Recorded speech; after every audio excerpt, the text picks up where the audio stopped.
Newswatch 12's Rob Scott is in Weed now. Rob, where does the firefight stand now?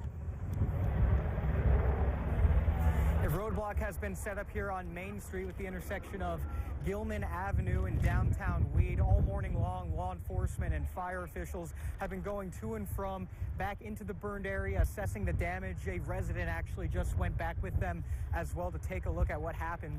You can see the burned area. That's what burned yesterday. In the morning update with CAL FIRE, they said 375 acres burned. It is currently at 20% contained. They said they made a little bit of progress overnight.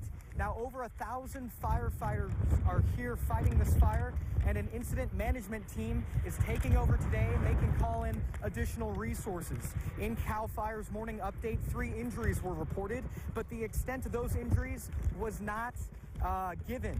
Fire crews are doing damage assessment this morning to see what's lost and what can be saved. Now it's estimated 150 structures are either lost or damaged. The Roseburg Forest Products Mill has received significant damage, but not completely destroyed. That coming from the Siskiyou County Sheriff's Office.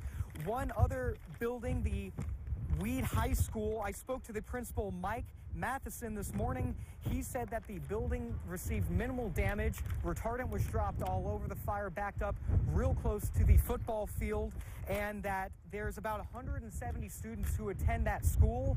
All of those students and their families are accounted for.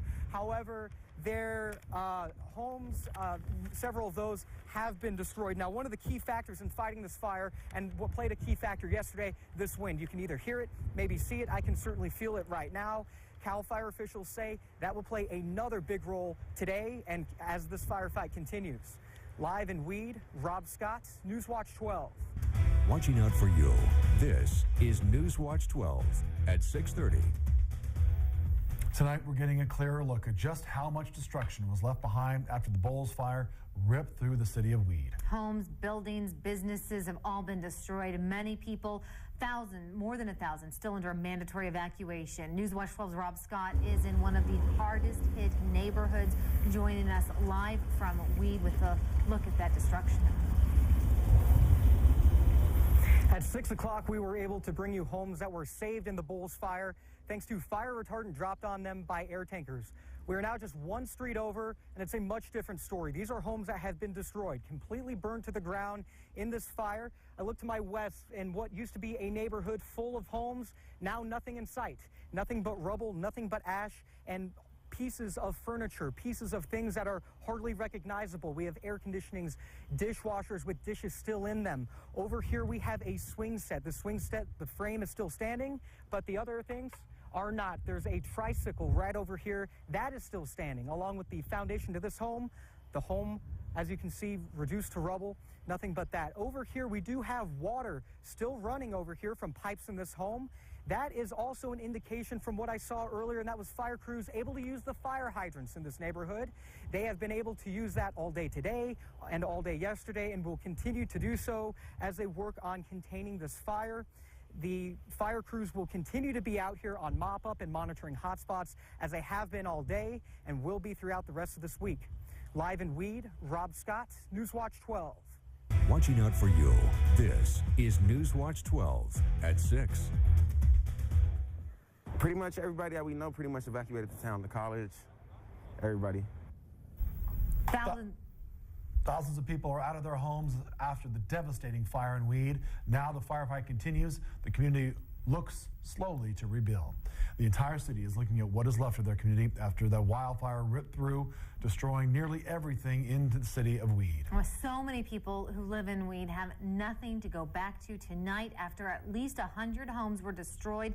That does not include the many other buildings and structures. We're hearing from some of those people who are impacted and the far-reaching effects this fire will have. We have team coverage tonight. We're going to hear about how the damage to the mill is going to be hurting one of the largest private employers in Weed.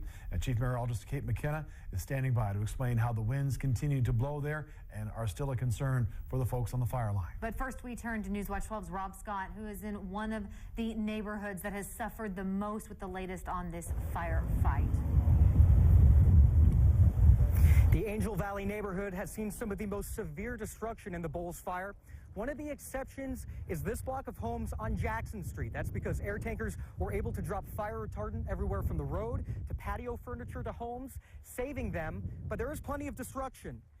Dozens of homes are gone. Some things like bicycles, washing machines, and swing sets do remain. As of this afternoon, fire activity and smoke has calmed down, and the fire is estimated to be around 375 acres with 20% containment.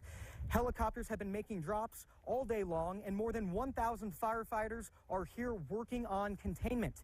The path of this fire is described as long and narrow because of the way the strong winds pushed yesterday. The winds haven't gone away today, but crews have been able to get a better handle on it. An incident management team is taking over and setting up a base camp and command post up inside at Siskiyou County Fairgrounds in So today we brought in an incident management team for CAL FIRE, and we're setting up our base camp and our incident command post up at the Wairika Fairgrounds. It's basically a small city, small town where we can facilitate everything we need to supply the firefighters with what supplies they need, sleeping arrangements, our briefings, everything is there, and feeding as well. Fire crews were out assessing the damage this morning, and the latest estimate puts 150 homes either destroyed or damaged by the Boles fire. The Roseburg Forest Products Mill has received significant damage, but is not completely destroyed. Weed High School's principal says their high school building is in good shape, but doesn't have electricity or water. He said all 170 students and their families are accounted for, but several have lost their homes. He says he wants to reopen the school as soon as possible to restore some sense of normalcy. These mailboxes here on Jackson Street give an idea of just how many people live on this block. Some have homes that are still standing. Some have homes that have been destroyed. All residents of this neighborhood and the Weed area are invited out to a town hall meeting tonight to get the latest information on evacuations and the firefight and the steps moving forward. That meeting is tonight at 7 o'clock. In Weed, Rob Scott, Newswatch 12.